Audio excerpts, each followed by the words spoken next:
So this is a case for diabetic macular edema, 54 years old, white, with DME for over 15 years. This patient had bilateral disease, very severe disease. He couldn't afford any anti-angiogenic drugs. Insurance don't pay for him. And so we treated with first conventional, like focal photocoagulation, with no success.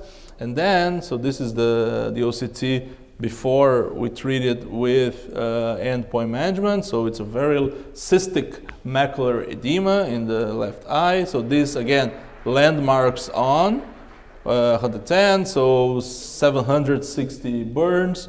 And well, this is the autofluorescence again. And this is the baseline OCT after 1 and 2 months. So interesting that in the OCT we can see the landmark. So actually the landmark will cause damage to the RPE, a little bit of photoreceptors, and this form here is very interesting because this is in the posterior pole, in the macula, and this is how the nuclei and the photoreceptors will connect to the outer plexiform layer. But when you go for 1 month and 2 months, they are gone. So we can see in vivo and in patients, not only experimentally, that the laser burn will restore. So there's a healing process for photocoagulation. So even with the landmarks, which are photocoagulation burns, they will heal.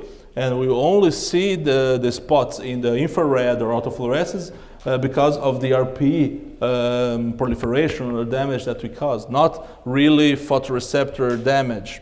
So the vision got better and keep getting better. So this is the central macular, central part of the fovea, and the vision got 20/25, and this is after 6 months. And it's very hard to see it clinically. And with the infrared, we do see the landmarks, so that's a good thing because it's not readily visible clinically. But if you want to see where we treat it, some physicians, even for legal purposes, or sometimes they refer to colleagues and they say, no, they didn't treat you with laser, I don't see anything. For this kind of patients and physicians, maybe to have like a signature, like a landmark, maybe it's good. So clinically, it doesn't matter much. If you treat a confluent, the whole posterior pole, these burns here won't affect the result.